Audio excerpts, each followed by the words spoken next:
Hey everybody, just here today. I kind of noticed that some people were having some issues with Shadow of the Erdtree in terms of frame rate.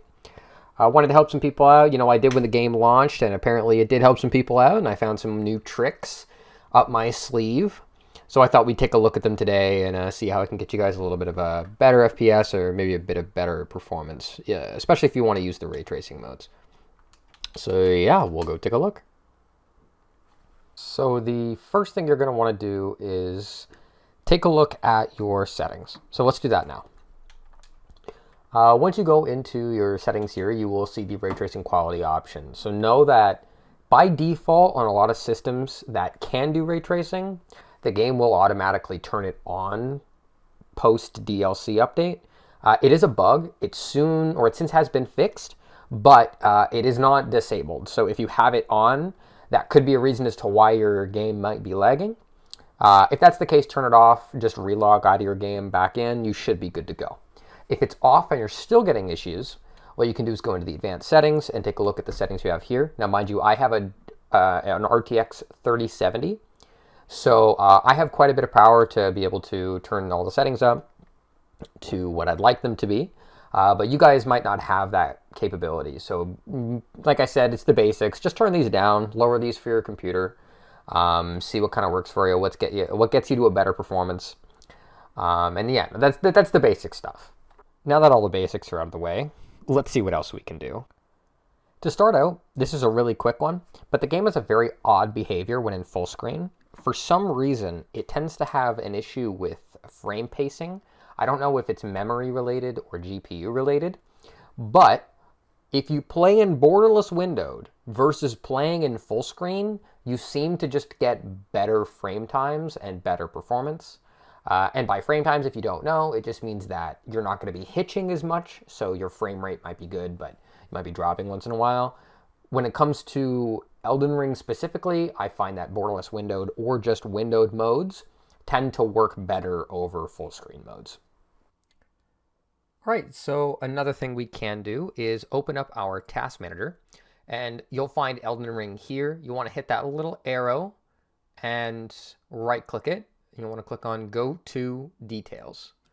Once you're here, you'll see kind of a lot of information. It might be a little bit overwhelming, but that's okay. Once again, we're just going to right click it, go to Set Priority, and we're going to change it to above normal or high, depending on how slow you are or how CPU bound you are. So if you tend to see that in this menu, your GPU is not hitting 100 like mine was right there, it's hitting some lower number, you will have the ability to check this out and see if that works for you, because what this is going to do is it's going to allow your game to not be as CPU bound, so your GPU can try to push as many frames as possible.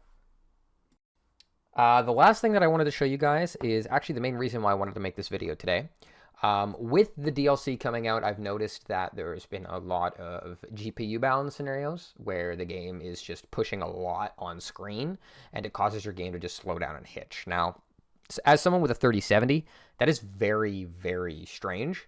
Mind you, with Elden Ring in mind, it is a very big, very expensive game for your computer in terms of hardware and resources. So I do understand the necessity for graphics power like this, but I think in terms of optimization, the DLC at launch is a little bit behind what we expected, but that's okay. This mod that I'm about to show you guys should help out with performance. It helped me definitely quite a bit.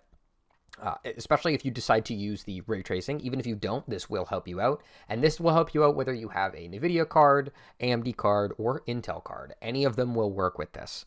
So what you'll want to do is you'll want to go to the link that I'm going to put in the description. It's going to take you to this mod called Temporal Supersampling. Now, the one negative side about this mod is that it is a mod, so it's very highly recommended that you do not play with this online, as it is possible you could get banned. The game could detect that it is a cheat, but it is not. It is just to upscale the internal resolution of the game, and we'll see that in a moment. What you want to do is you want to just download the file here, the ERSS2. You're going to click this and then click the slow download once you log into XeSS Mod Manager, and you're going to drag you're going to get a zip file downloaded, and you're going to open up that zip file and put all of the contents of the zip file here. It's going to be this file and then a couple of little batch files. I think this one DLL and then this one log down here, and then I think one more. I think that guy right there, but it doesn't matter. Whatever's in that zip, you're going to throw into your Elden Ring game folder. And then from there, you're going to have to boot without having the game boot with easy anti-cheat. So there's a bunch of ways to have that happen. My preferred way is honestly to just boot through the seamless co-op launcher because it works without easy anti-cheat, and you can just play the game that way without even needing to play online. So what I would recommend is just installing seamless co-op. It's super duper easy. I'm not going to show you how to do it in this game or in this video, sorry. The exe for it is it's just an exe in a folder you download from XeSS Mods and throw in your the same file. So super duper easy. And then once you get the game running and you've got it open, I'll show you how to work the mod there. So give me one quick moment and we'll swap over to the game.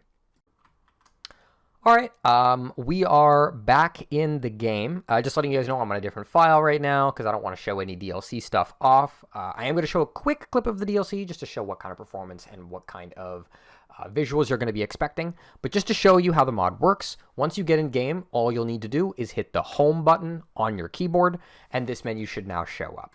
You'll have the option to either choose DLSS if you have a NVIDIA card, or FSR and XeSS for everybody else. So in the clips you're about to see on screen, I cycled through some of the options that you'll find in the mod with DLSS, FSR, and XeSS being some of them. I didn't want to show off a lot of clips from the DLC, so I've only got one in there. I just didn't want to show any spoilers. But what you will see in the clips is that DLSS is very, very strong in terms of its capabilities for upscaling. A lot of the stuff in the background even gets better than the stock rendering. FSR tends to be very muddy and very gross in terms of its rendering. I don't think it could be used in any sense at all, even on the ultra quality setting. But XeSS, I think, has really, really, really big potential to give a lot of people some free performance, and it looks really good in this application. As you can see, there is a little bit of ghosting, and there is a tiny bit of dithering around some of the grass blades or around the movement, as you can see in one of the clips with the enemies in the DLC. But it looks really good for what you're getting, and you are getting upscaling that provides you extra performance. So yeah, so that was everything today. I just thought I'd show you guys that mod and show you guys a couple ways to get a little bit of better performance in the DLC. I hope you guys enjoyed, and if there's any other suggestions you guys might have, leave them in the comments and maybe help somebody else out. Peace, guys.